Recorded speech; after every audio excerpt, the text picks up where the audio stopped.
As a woman navigating my way through menopause, I think that for me, it's really essential to prioritize my nutrition, particularly when it comes to protein intake. I was talking to a group of my runners the other day about the protein that I try and eat first thing in the morning. And this conversation sparked a bit of a chat really about how my eating has evolved, particularly as I've gone through my menopause transition and in relation to bone and muscle decline. So, like many of us, I grew up in an era dominated by Weetabix, shredded wheat and porridge. Weekends, probably it was a boiled egg if we were lucky, a cooked breakfast. And as I entered my late 40s, there was a comment about my fat legs, and it led me to embark on this drastic diet, reducing my intake to, I think it was something like 1,000 calories a day. And I started my morning with Special K.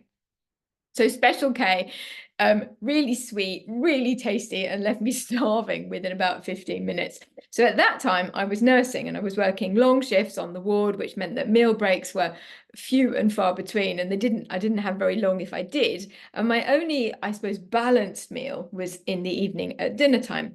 Lunchtime and breakfast, I often just didn't have anything. And if I did have anything, I'm probably the same as you. I certainly didn't focus on protein. We didn't really talk about protein. The focus was all about fat, low fat, and in fact, fiber, wasn't it? It was a high fiber diet. And it wasn't really until my early 40s and amid my sort of marathon training that I got frequent injuries. And I thought, you know what? I think I need to reevaluate my personal nutrition. So I enrolled on a nutrition course. It wasn't a nutritionist or a dietitian course, but it was a nutrition course for fitness coaches.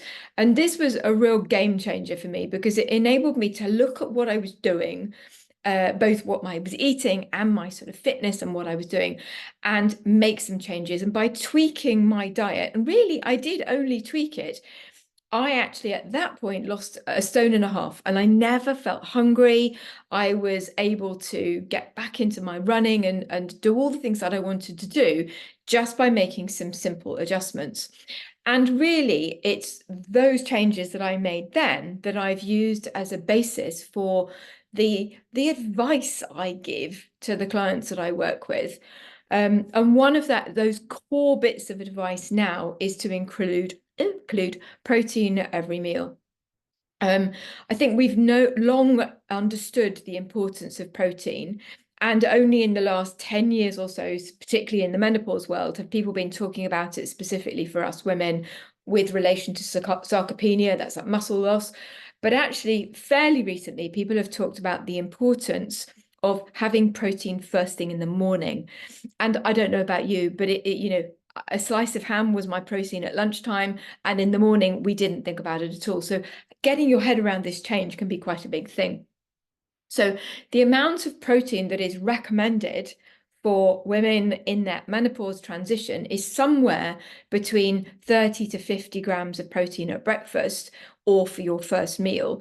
And if you're vegetarian or vegan, that could go to 45 to 50 grams. And so it's a higher amount if you're vegan or vegetarian because the plant proteins are absorbed in a slightly different way. It's slightly tougher to get the amount of protein out. And I guess it was looking at the breakfast that I was eating at the time and thinking about these amounts. And I thought, you know what? I'm just not hitting those targets at all. So I decided to make some changes specifically to my breakfast. And this is only in the last probably 18 months, 2 years. So rather than having a dollop of yogurt with my nuts and seeds, I now have one American cup. You know, the American cup system where you have cups, quarter of cup, half cup. Well, it's one American cup. I was not hitting that target, and I've increased the amounts of nuts and seeds that I have. And rather than having a single boiled egg, I'll always have two. And if I don't have two, I'll find some smoked salmon or some tuna or chicken or even edamame beans to add it. If I'm going to have bread, I will always opt for sourdough because it's slightly higher in protein. And you know what? I now embrace the idea of having protein powders in my cupboard. There are mornings when I haven't got the time that I want to have to make something, or it just doesn't work because I'm traveling. So I use a protein powder, which I either mix with cacao or frozen fruit, and either dairy milk or non-dairy milk, it doesn't matter. And I use that on some mornings as well. There's a viral Instagram phase at the moment going around where you whisk pureed cottage cheese into eggs to boost your eggs. I haven't tried it. If it works, I will try it and I will keep it in because it could be quite a good idea, but I haven't embarked on it yet. So the benefits of protein for us women are wide. Our whole nutrition benefits are wide. I think it's really important that we embrace the idea of eating well. But the benefits of getting the right amount of protein, it's really important for our hormone production. It helps, as I mentioned, for preventing muscle decline and bones getting thinner, osteoporosis. It's good for our hair and our skin and our nails. It really helps with your energy and it helps you feel full up. So when you've had a protein-packed meal, you're not starving within a few minutes. One of the questions that often comes up is, yes, Sam, but what about fasting? Everybody's telling me that fasting is the way to go. Do you know what I believe? And I'm not necessarily the one that's right for you, but this is my strong belief. We are designed to stop eating for a long period of time to give our gut a break. But that long period of time can be after your last meal in the evening. And then you go to bed and then you wake up in the morning and you break your fast. Now, you might not be a 6 o'clock breakfaster or a 7 o'clock breakfaster. You might prefer to hang on till around 9 o'clock or mid-morning for you. And if that's what works for you, that's fine.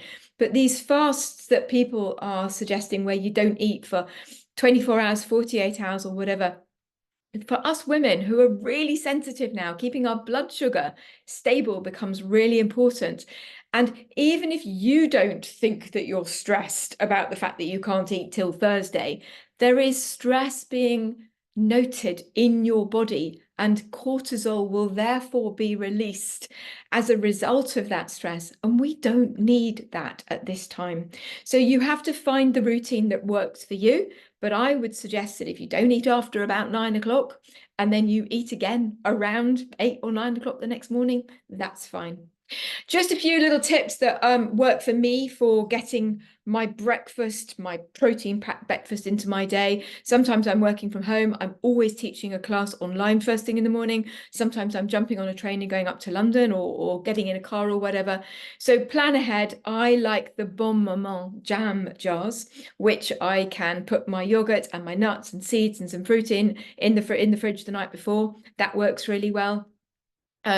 Even a small handful of nuts and seeds with a banana or some fruit can be useful if that's all you can get in. If you're a coffee lover, I would suggest that you have your breakfast and have your coffee afterwards rather than starting off with a coffee, so you're not spiking your cortisol first thing in the morning. As I've said, think about protein powders. If you feel like that's the right thing for you, you might find that's really useful. And I sometimes mix my protein powder with some yogurt and some smooth pureed fruit and make a smoothie bowl, which is quite nice. And it's a slower way of eating it. You can make a chia seed yogurt. You can soak chia seeds in some yogurt overnight and add some nuts on top of that. That's quite a nice thing to do. I sometimes cook 6 hard-boiled eggs at once when I'm cooking the night before, and then I put them in the fridge, and either you've got 6 mid-morning snacks if you haven't had eggs first thing, or you can have 2 hard-boiled eggs. You can even open them on the train. It doesn't smell very good, but why not? Most cafes now have a high protein breakfast option. It might be a bar, not necessarily the best thing, but if that's all there is, then, think about it. Think about gifting yourself the time to do this stuff. We're really good at sort of thinking it's fine to scroll through our phones and look at social media, but actually, what if you spent 10 minutes planning your morning in advance? That can be a good thing to do. If you're lucky enough to have an avocado that's perfectly ripe, cut it in half, sprinkle it with black pepper, and eat it straight from the skin with a teaspoon. You might like to mash some egg or some smoked salmon into it to add some protein. And then finally, protein doesn't have to be a sweet thing. I think I was told that was something that came about because of the cereal companies wanting to promote what they do. I don't know if it's just Kellogg's, but the thing.